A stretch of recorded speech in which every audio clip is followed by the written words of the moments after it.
بسم اللہ الرحمن الرحیم۔ خوجہ پیر شیعہ سنسی جماعت کی جانب سے تمام مومنین و مومنات کو رمضان کی برکتیں مبارک ہوں۔ آج شب یکم رمضان المبارک، ہر سال کی طرح اس سال بھی خوجہ پیر شیعہ سنسی جماعت نے پورے رمضان المبارک میں مختلف پروگرامز کا انعقاد کیا ہے انشاءاللہ، اور اس سال جو پروگرامز منعقد کیے جائیں گے ان تمام پروگرامز کے عنوانات کی جو بیسک تھیم ہے اس تھیم کو قرآن رکھا گیا ہے، یعنی انشاءاللہ جتنے بھی عنوانات ہوں گے وہ قرآن سے متصل عنوانات ہوں گے۔ اور اسی سلسلے کی آج ہماری پہلی نشست ہے، اور اس نشست کا جو عنوان مختص کیا گیا ہے وہ آیات صوم میں متقی کون۔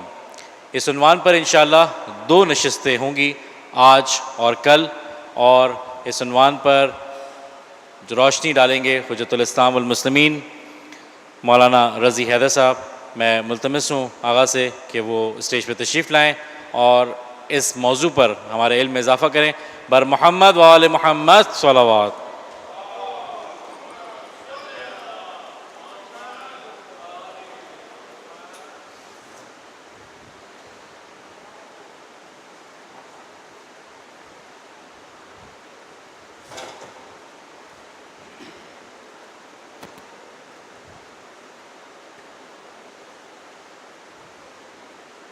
درود پڑھیے بر محمد و آل محمد۔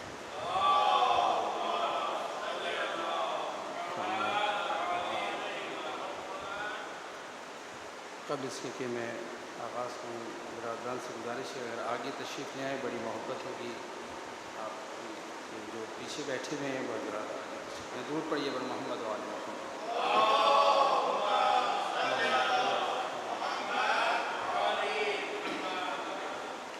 ماشاء اللہ لا حول ولا قوة الا باللہ العلی العظیم۔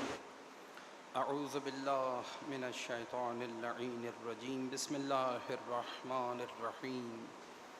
الحمد للہ رب العالمین الذی ہدانا لہذا وما كنا لنہتدی لولا ان ہدانا اللہ، والصلاة والسلام علی اشرف الانبیاء والمرسلین خاتم النبیین بالقاسم مصطفیٰ محمد اللہم صلی علی محمد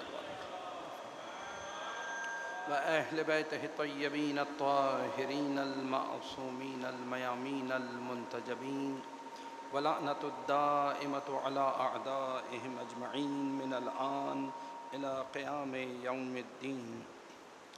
فقد قال الله تبارك وتعالى في محكم كتابه المجيد وفرقانه الحميد، أعوذ بالله من الشيطان اللعين الرجيم۔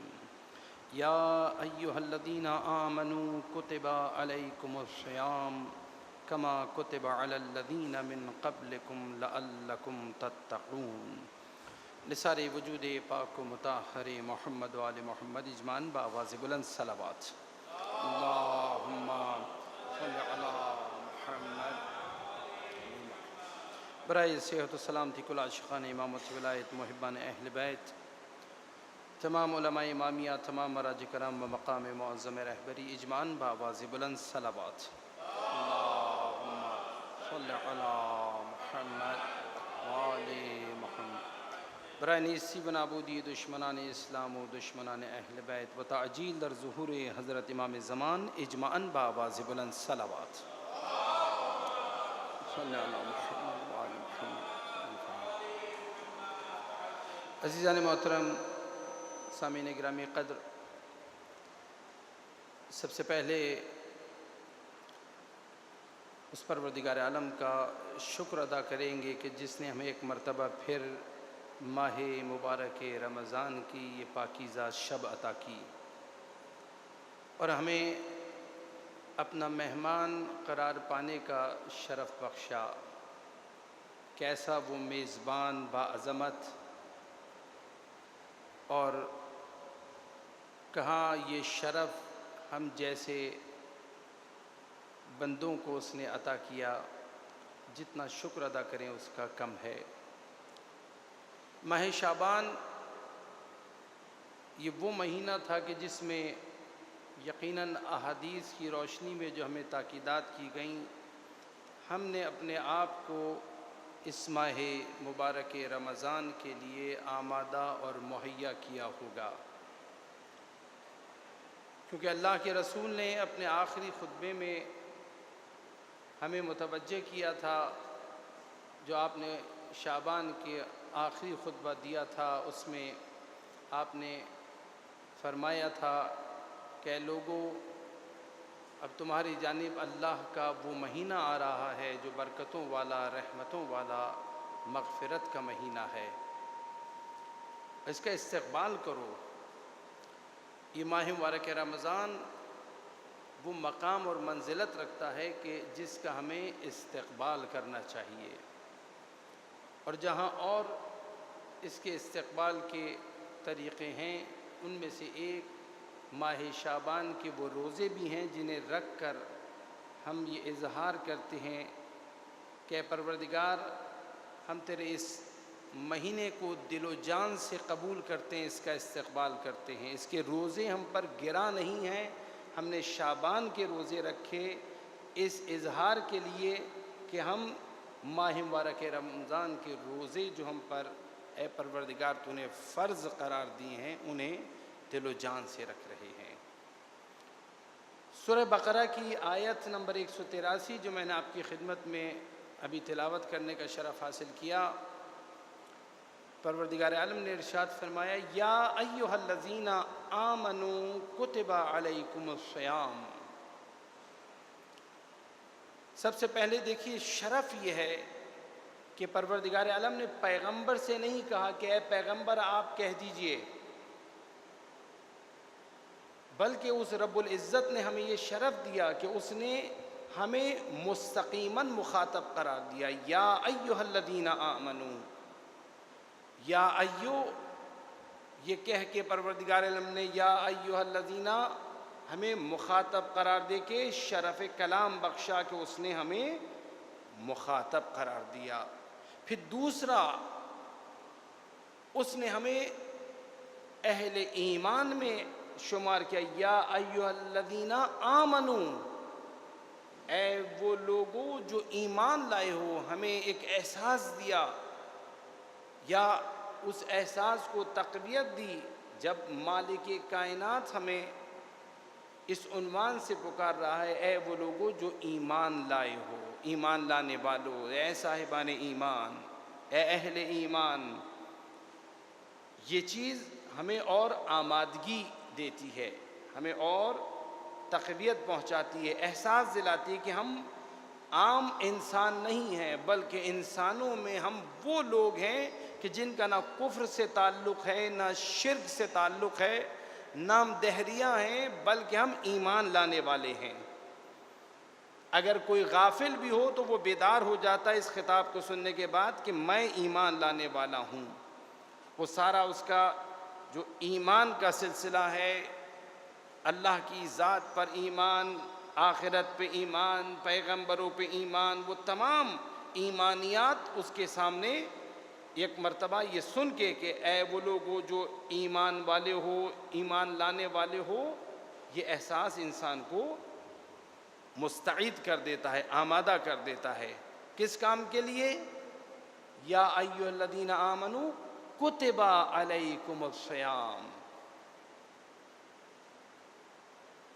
کتبہ، کتبہ نہیں، صیغہ مجہول، جو ادب سے واقف ہیں، عربی ادب سے، وہ جانتے ہیں، کیونکہ آگے جو فریضہ ہم پر فرض کیا جا رہا ہے، وہ فریضہ اپنے ظاہر میں بڑا سخت ہے، خصوصاً گرمیوں میں بڑا سخت ہوتا ہے، لہذا انسان اس سختی کو محسوس کرتا ہے۔ اب یہ پروردگار کا دیکھیے ایک رحمت کا ایک مظہر ہے کہ اس نے یہاں پر اپنے آپ کو سختی دینے والے کے عنوان سے پیش نہیں کیا، بلکہ یہاں صیغہ مجہول استعمال کر کے اس بات کو پروردگار عالم نے گویا چھپا دیا اور فرمایا تم پر روزے فرض کر دیے گئے، میں فرض کر رہا ہوں نہیں، بلکہ تم پر روزے فرض کر دیے گئے۔ کتب علیکم الصیام، روزہ کیا ہے جو ہم پہ فرض کر دیا گیا؟ یہ روزہ ہے اذان فجر سے لے کر اذان مغرب تک کچھ امور ایسے ہیں کہ جن سے اجتناب کرنا ہے۔ درود پڑھیے بر محمد و آل محمد، اللہم صلی علی محمد و آل محمد۔ روزہ ایک ایسی عبادت کا نام ہے کہ جس میں کچھ امور ہیں کہ جنہیں اذان فجر سے لے کر اذان مغرب تک ترک کرنا ہے۔ لہذا پروردگار عالم فرما رہا ہے کتب علیکم الصیام، تم پر روزے فرض کر دیے گئے۔ انسان ہو سکتا ہے کہ اس کی سختی کو محسوس کرے، تو پھر پروردگار عالم نے ایک سہارا دیا، پھر مزید آمادہ کرنے کے لیے ہمیں ایک ایسی جانب متوجہ کیا کہ جس کی جانب توجہ کر کے ایک آمادگی پیدا ہو جاتی ہے۔ کما کتب علی الذین من قبلکم، یہ مت سمجھو کہ صرف تمہیں ہی ہم نے اس روزے کے فریضے میں گرفتار کیا ہے، مبتلا کیا ہے، نہیں، یہ سختی جس میں تم مبتلا ہوگے اگرچہ تمہارے لیے بہتری ہے، مگر اس کا ظاہر یقیناً بھوک اور پیاس سختی ہے۔ تو یہ مت سمجھنا کہ صرف تم پر نہیں، بلکہ جس طرح کہ تم سے پچھلوں پر یہ فرض کیے گئے۔ جب انسان یہ سنتا ہے کہ صرف ہم ہی نہیں ہیں بلکہ ہم سے پچھلی جو امتیں گزری ہیں سب نے روزے رکھے ہیں، اس وقت تو اتنی آسانیاں بھی نہیں تھیں، اتنی سہولتیں بھی نہیں تھیں۔ آج سکون سے بیٹھنے کے لیے بہت سارے وسائل موجود ہیں، آج بجلی سے چلنے والے پنکھے موجود ہیں، ایئر کنڈیشنر کولر موجود ہیں، بہت ساری سکون آور چیزیں موجود ہیں، بہت سارے مشروبات موجود ہیں، بہت سارے امکانات موجود ہیں، بہت ساری امپورٹڈ چیزیں موجود ہیں، فروٹس باہر سے آ جاتے ہیں، بہت ساری چیزیں میسر ہیں آج۔ ماضی میں تو ان کا کوئی تصور نہیں تھا۔ اور روزہ اس آیت کے بعد والی آیت میں جو پروردگار عالم نے تفصیل بیان کی، اس کی روشنی میں پچھلے زمانے میں تو یہ روزہ بڑا سخت ہوتا تھا۔ بہت ساری چیزیں جو آپ کے لیے رات میں جائز ہیں وہ زمانے میں رات میں بھی جائز نہیں تھیں۔ پورے ماہ مبارک رمضان میں روزوں کے دوران دن ہو یا رات وہ چیزیں جائز ہی نہیں تھیں جو آپ کے لیے افطار کرنے کے بعد جائز ہو جاتی ہیں۔ بہت ساری ایسی چیزیں جو اپنے مقام پہ ذکر ہوں گی۔ حتیٰ ہم تو سو جاتے ہیں، پھر سحر کے وقت اٹھتے ہیں، سحری کھاتے ہیں اور پھر روزہ شروع ہوتا ہے۔ گزشتگان پہ روزہ جس وقت سو گئے اسی وقت سے روزہ شروع ہو گیا۔ بڑا سخت تھا پہلے روزہ، ہمارے لیے تو روزہ بڑا آسان کر کے پروردگار عالم نے اس آخری امت کے لیے روزے کو بڑا آسان بنا کے پیش کیا ہے۔ پھر بھی فرما رہا ہے کما کتب علی الذین من قبلکم، جس طرح کہ تم سے پچھلوں پر یہ روزہ فرض کیا گیا تھا۔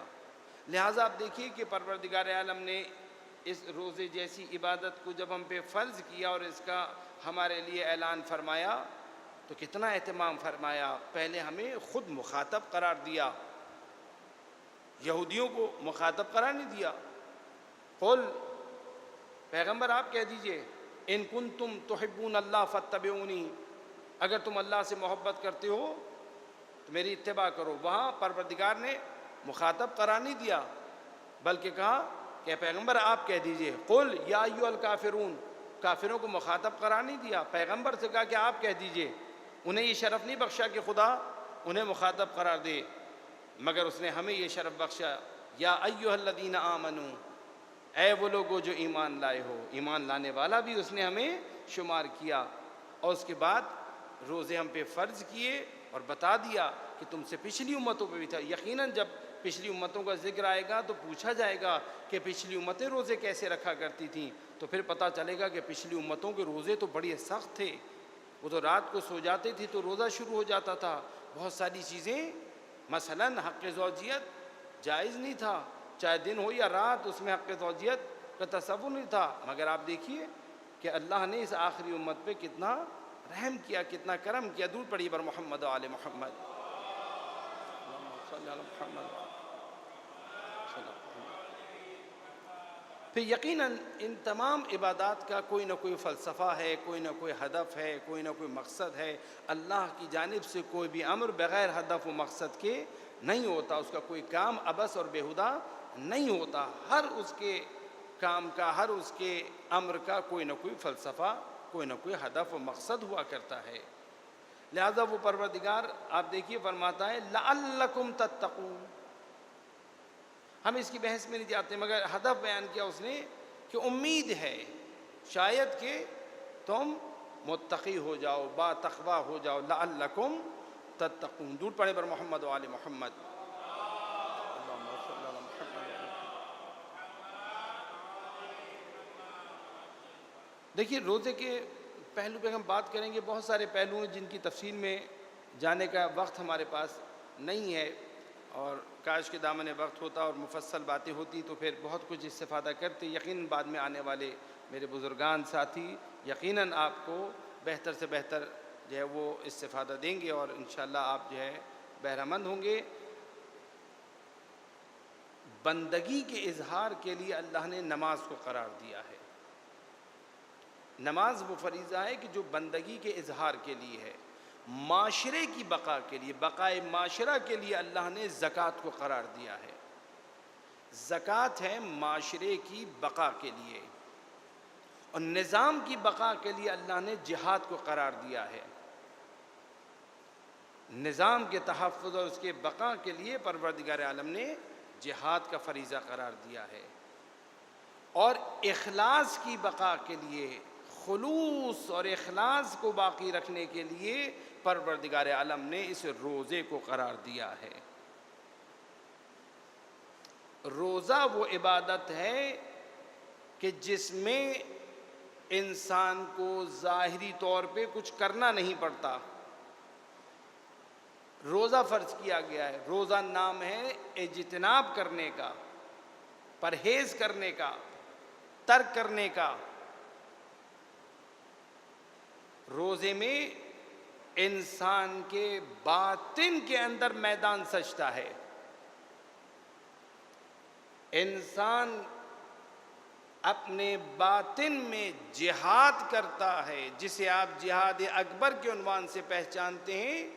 در حقیقت روزہ اسی جہاد اکبر کی تقویت، اسی جہاد اکبر کے لیے، اس محاذ پر انسان کو استقامت دینے کے لیے، تقویت دینے کے لیے، کامیاب کرنے کے لیے ایک ایسا فریضہ ہے کہ کوئی دیگر فریضہ روزے کی مانند انسان کے باطن کے اندر اس جہاد کے لیے اس کا مددگار نہیں ہو سکتا۔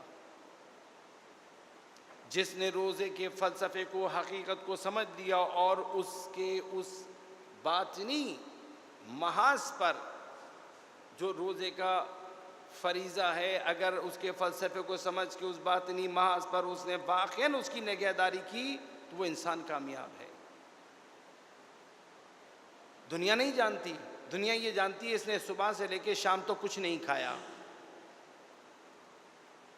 یہاں سے پھر مجھے روایات کا سہارا لینا پڑے گا اس مفہوم کو سمجھانے کے لیے کہ معصومین سے ہمیں جو روایات نقل ہوئی ہیں اس میں روزے کی اقسام بیان کی گئی ہیں۔ ایک روزہ ہے روزہ عام، توجہ کیجیے گا، نتیجہ میں انشاءاللہ اس کا آپ کی خدمت میں دوں گا اس قلیل وقت میں۔ ایک روزہ ہے روزہ عام۔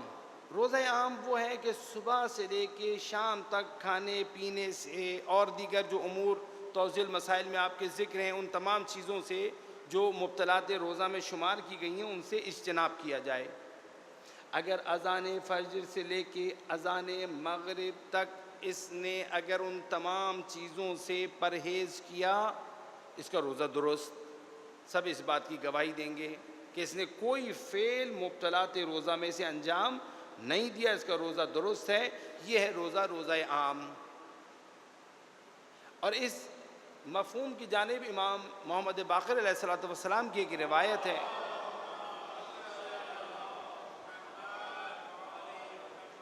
یہ مفہوم اس روایت کی روشنی میں جو ہمارے پانچویں امام سے منقول ہوئی کہ آپ نے اس عام روزے کی قسم کی جانب جو عام روزہ کہلاتا ہے اس کی جانب اشارہ کیا کہ اذان فجر سے لے کے اذان مغرب تک انسان نہ کھائے. توضیح المسائل میں یہی روزہ آپ کو ملے گا. چھٹے امام امام جعفر صادق علیہ الصلوۃ والسلام ارشاد فرماتے ہیں، آپ نے روزہ خاص کی جانب اشارہ کیا اور آپ نے فرمایا کہ ایک روزے دار کو چاہیے کہ وہ جہاں کھانے پینے سے اجتناب کرتا ہے وہاں وہ اپنی آنکھ، اپنے کان، اپنی زبان، اپنے اعضاء و جوارح کی بھی حفاظت کرے، کہ اس کی آنکھ گناہ میں مبتلا نہ ہو، اس کی زبان گناہ میں مبتلا نہ ہو، اس کی سماعت گناہ میں مبتلا نہ ہو. اعضاء و جوارح کی بھی حفاظت، نہ صرف یہ کھانا پینا مسئلہ نہیں ہے، وہ چند امور سے اجتناب، یہ روزہ عام ہے. مگر روزہ خاص کیا ہے؟ روزہ خاص وہ ہے کہ جس میں انسان اپنے اعضاء و جوارح کی حفاظت کرے کہ مبادا اعضاء و جوارح سے کوئی پروردگار کی نافرمانی ہو جائے. بہت مختصر کر کے میں نے آپ کی خدمت پھر اشارتاً عرض کیا. یہ کون سا ہے؟ یہ روزہ ہے روزہ خاص. مولا امیر المومنین علی ابن ابی طالب علیہ الصلوۃ والسلام ارشاد فرماتے ہیں اللہم صلی علی محمد و آل محمد وعجل فرجہ. آپ ارشاد فرماتے ہیں روزہ خاص الخواص، خاص الخاص. خاص الخاص روزہ کون سا ہے؟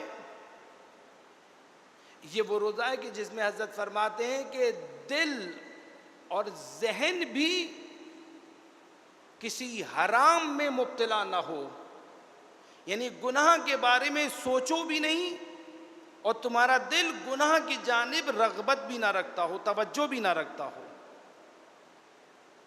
یہ روزہ ہے خاص الخاص. عام روزہ اذان فجر سے اذان مغرب تک ان تمام چیزوں سے اجتناب کرنا جو توجیہ المسائل میں مبتلات روزہ میں لکھی ہوئی ہیں. خاص روزہ اپنے اعضاء و جوارح کو ہر گناہ، ہر حرام سے بچانا. اور خاص الخاص روزہ یعنی اپنے دل کو بھی اور اپنے ذہن کو بھی گناہ کی جانب توجہ سے بھی بچانا اور اسے صرف اور صرف اپنے پروردگار کی جانب راغب اور متوجہ رکھنا، اسی کا ذکر، اسی کی یاد. یہ خاص الخاص روزہ ہے جو خواص کا روزہ ہے. اچھا، اگر روزے کی یہ 3 اقسام ہیں کہ روزہ عام، روزہ خاص اور روزہ خاص الخاص،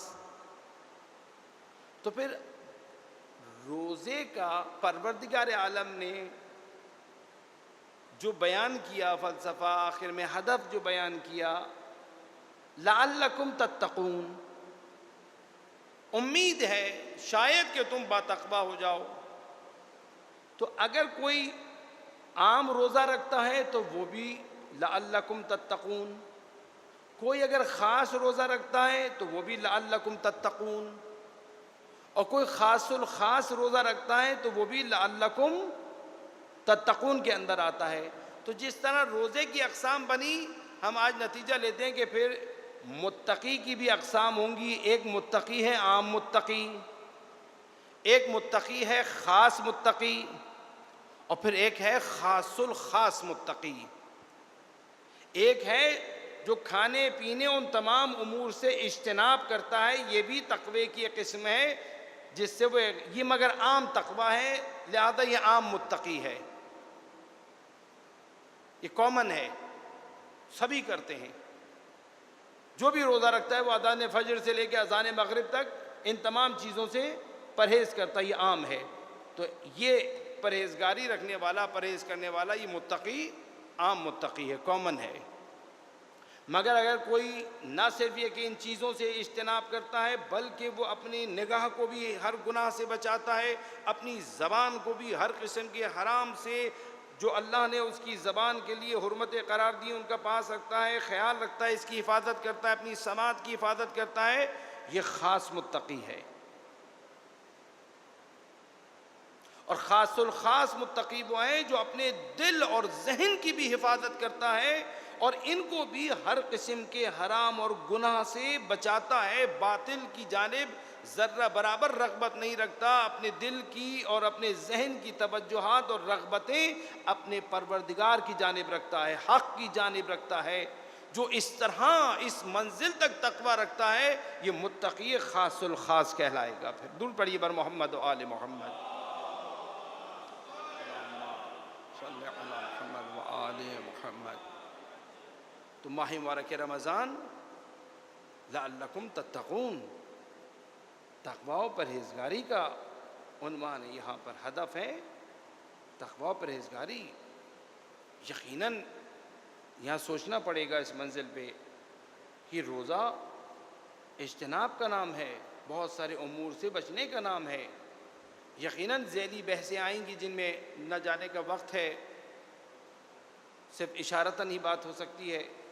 یقیناً وہ تمام چیزیں جن سے اجتناب کرنے کا ہمیں حکم دیا گیا ہے، یقیناً اگر جو حرام ہے وہ تو حرام ہے ہی، جو اللہ کی جانب سے روزے میں نہیں، روزے سے ہٹ کے بھی جو ہمیں حرام قرار دی گئیں وہ تو حرام ہیں، ان کے مضرات تو معلوم ہیں. مگر جو حلال چیزیں ہیں انہیں جو ہمیں حالت روزہ کے اندر ہمارے لیے منع فرمایا گیا تو آخر کیوں اتنا سا بھی نہیں لے سکتے؟ یقیناً اس کا کوئی ہدف ہے، کوئی نہ کوئی مقصد ہے کہ جی ایک لقمے سے کیا ہو جائے گا، ایک گھونٹ سے کیا ہو جائے گا، ایک قطرے سے کیا ہو جائے گا، تھوڑا سے ہی تو ہے. نہیں، تو ہمیں دیکھنا پڑے گا پروردگار ارحم الراحمین چاہتا ہے کہ ہمیں کچھ احساس دلائے. حضرت کے اس خطبے کے اندر جو اللہ کے رسول نے ارشاد فرمایا تھا اس میں آپ نے اشارہ فرمایا تھا کہ پروردگار چاہتا ہے کہ ہمیں بھوک اور پیاس کا مزہ چکھائے، ہمیں بھوک اور پیاس کا مزہ چکھائے. ایک طرف ہم اپنے اطراف میں رہنے والے بندگان خدا غریب و نادار جو بھوک اور پیاس کا سال بھر مزہ چکھتے ہیں، اور ہم جنہیں اللہ نے نوازا ہے ان کی جانب سے غافل رہتے ہیں. ہمیں احساس نہیں رہتا کہ فلاں کے گھر میں کتنے بچے ہیں، فلاں نے کتنے دن سے کچھ نہیں کھایا، بچے بھوکے تو نہیں سو گئے. ہمارے اطراف میں رہنے والے بے نوا افراد جن کی جانب سے عموماً لوگ غافل ہو جایا کرتے ہیں، پروردگار چاہتا ہے کہ ہمیں احساس دلائے کہ دیکھو تم آج ان چند دنوں کے اندر بھوک اور پیاس سے کس قدر نڈھال ہو رہے ہو، بے حال ہو رہے ہو. وہ لوگ سال بھر اسی مصیبت کا شکار رہتے ہیں. کیوں رہتے ہیں؟ روزہ رکھتے ہیں؟ نہیں، ان کے پاس کھانے کے لیے نہیں ہے، پینے کے لیے نہیں ہے. کیوں نہیں ہے ان کے پاس کھانے پینے کے لیے؟ اس لیے کہ تمہارے معاشرے میں استحصالی قوتوں نے، استعماری قوتوں نے، استکباری قوتوں نے اپنے باطل نظاموں کے ذریعے اپنے مادی مفادات کی وجہ سے انہوں نے انہیں آج اس بدحالی پہ پہنچا دیا ہے کہ یہ لوگ شب و روز میں چند لقمے کھا پاتے ہیں، اکثر وقت ان کا بھوک اور پیاس کی اسی شدت کے ساتھ گزرتا ہے. اگر اس تکلیف کو واقعاً دل سے محسوس کر لو تو پھر ماہ مبارک رمضان کے بعد اس معاشرے میں کوئی بھوکا نہیں سونا چاہیے، کوئی پیاس کی شدت سے نڈھال نظر نہیں آنا چاہیے. ایک احساس پروردگار یہ جگانا چاہتا ہے. ثانیاً پروردگار چاہتا ہے کہ ہمیں آخرت کی بھوک اور پیاس یاد دلائے. اس مادی شکم کو، جسمانی شکم کو، جو یہ مادی جسم کے اندر اللہ نے ہمیں ایک شکم دیا ہے، اسے چند لقمے جو ہم نے روک لیے، چند گھونٹ پانی جو ہم نے روک لیا، اس کی وجہ سے کس قدر شدید طلب موجود ہے. کچھ دیر کے لیے تم نے پانی نہیں دیا، کچھ دیر کے لیے تم نے غذا نہیں دی تو دیکھو کتنی شدید ہے، کتنی کشش ہے، کیسے نڈھال ہو رہے ہو، کیسے بے حال ہو رہے ہو. اللہ اکبر. آخرت کی بھوک اور پیاس کو یاد کرو جس دن کی جانب تمہیں آگاہ کیا گیا ہے.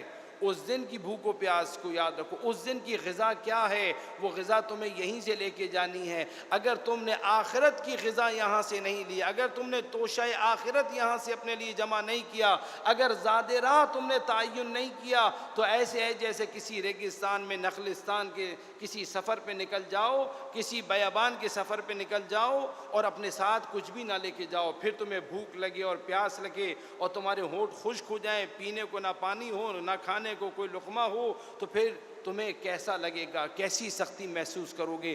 آخرت کے لیے اگر تم نے کچھ زاد راہ جمع نہیں کیا، آخرت کے لیے اگر تم نے کچھ نہیں بھیجا تو یاد رکھو اس بھوک و پیاس سے کہیں زیادہ شدید ہے وہاں کی بھوک و پیاس. پروردگار چاہتا ہے کہ اپنے بندوں کو، صاحبان ایمان کو متوجہ کرے کہ تم اس بھوک و پیاس کے ذریعے آخرت کی بھوک و پیاس کو بھی یاد کرو۔ درود پڑھیں بر محمد و آل محمد۔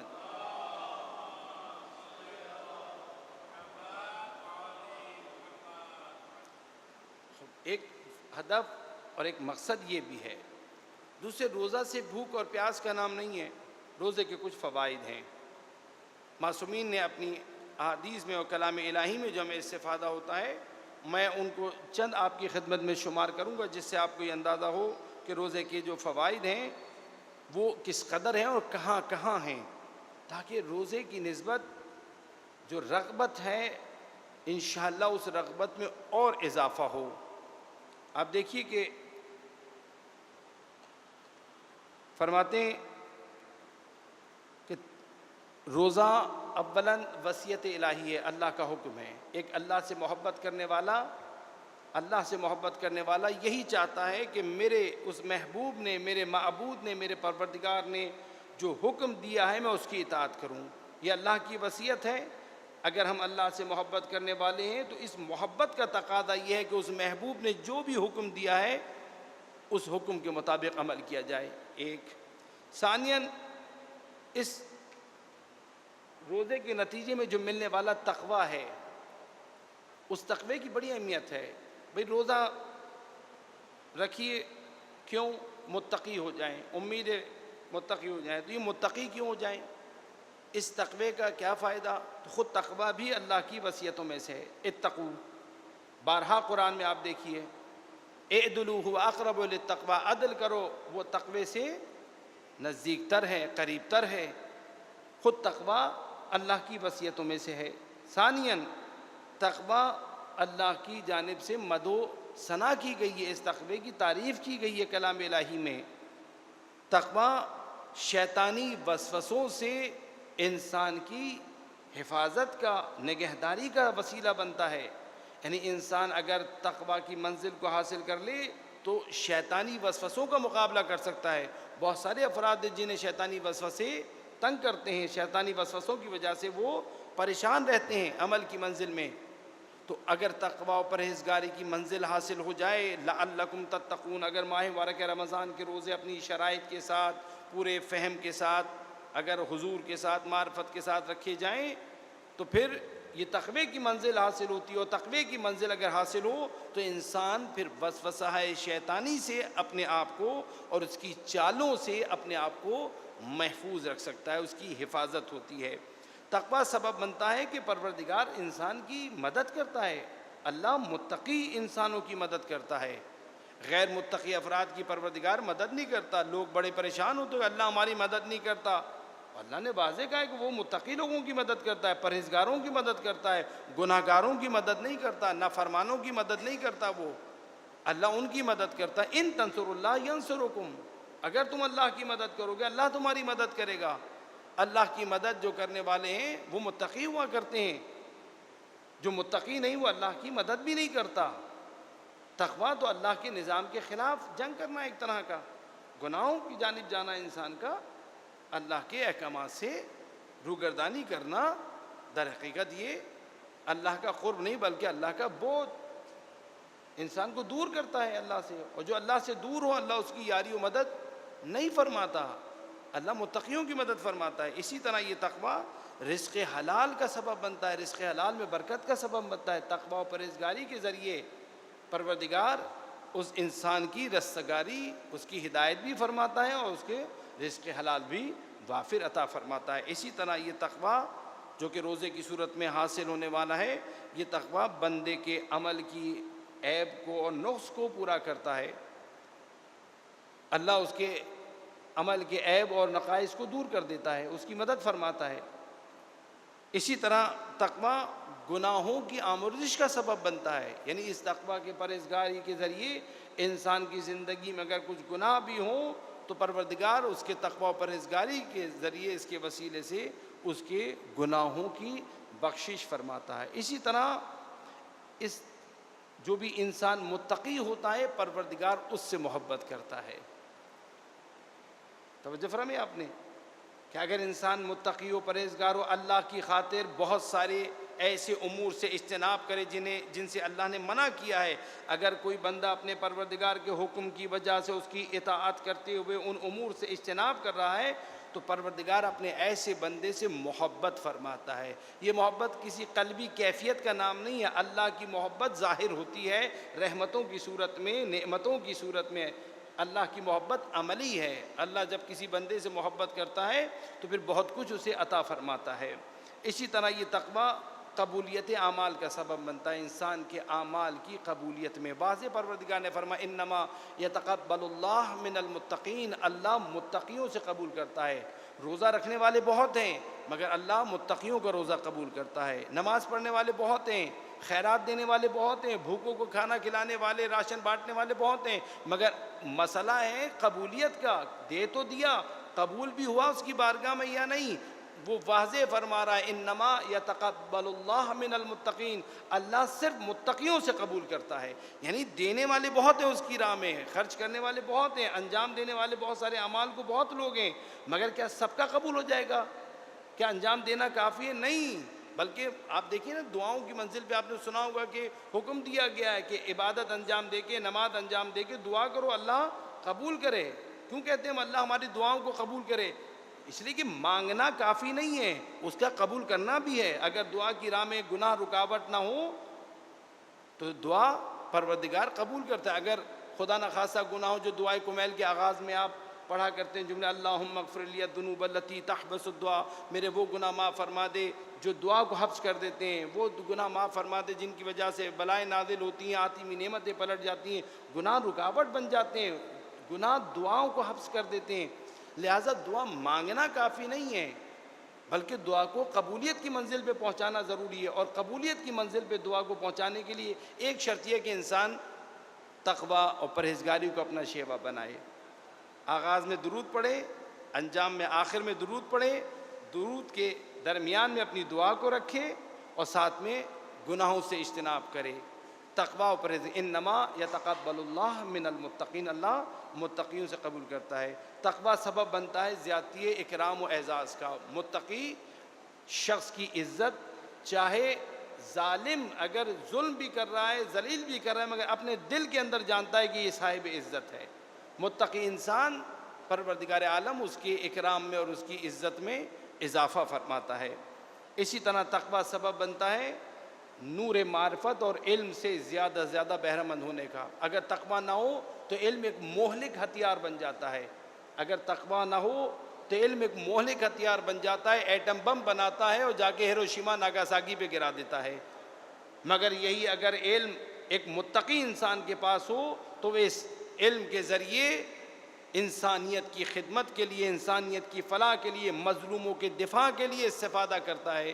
یعنی اگر تقویٰ ہو تو علم سے بہرہ مند ہوتا ہے۔ حقیقی استفادہ علم سے اور نور معرفت سے اسی وقت ہو سکتا ہے جب تقویٰ ہو، بغیر تقوی کے استفادہ نہیں کر سکتے۔ اسی طرح روایت میں ہمیں ملتا ہے کہ تقویٰ اگر کسی کے پاس ہو تو ایسے شخص کو آخری وقت میں یعنی حالت احتضار میں آ کر ملائکہ اسے آخرت کی خوبی اور خوشی کی بشارت دیتے ہیں۔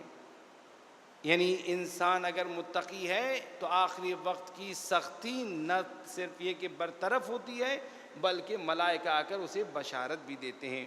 تقویٰ عذاب الہی سے نجات کا سبب بنتا ہے۔ یہ چند وہ محدود میں نے آپ کی خدمت میں اس کے فیوزات بیان کیے ہیں جو تقوی کے نتیجے میں ایک انسان کو یعنی ایک متقی انسان کو پروردگار عالم کی جانب سے نصیب ہوتے ہیں۔ میں سمجھتا ہوں دامن وقت کی گنجائش جو ہے وہ کچھ چند دقائق اس میں اوپر جا چکے ہیں۔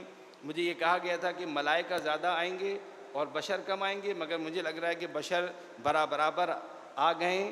تو میں نے تم سے یہ کہا تھا کہ ملائکہ کے درمیان کچھ بشر بھی آ کے بیٹھ جائیں گے، مگر اب یہ لگ رہا ہے کہ انشاءاللہ مومنین کے درمیان میں ایک بھرپور تعداد ملائکہ کی بھی موجود ہے۔ خدا انشاءاللہ آپ کے دلوں کی نورانیت میں اور اضافہ کرے۔ ماہ مبارک رمضان میں ہم جو داخل ہوئے ہیں، پروردگار انشاءاللہ جس نے ہمیں یہ شرف بخشا کہ اپنے اس مہینے میں ہمیں مہمان قرار دیا ہے، ہمیں اس پورے مہینے میں اس کی برکات سے بہرہ مند ہونے کی توفیق عطا فرمائے، اور ایک ایک لمحہ ہمارے لیے سعادت کا اور بندگی کا قرار دے انشاءاللہ، ہمارے گناہوں کی مغفرت فرمائے، اور آنے والی حیات میں بھی ہر قسم کے حرام اور گناہ سے محفوظ فرمائے، اور کمال تقوی کو ہمیں حاصل کرنے کی توفیق عطا فرمائے، اور آخری حجت کا قلب ہم سے راضی ہو خوشنود فرمائے۔ بر محمد و آل محمد صلوات۔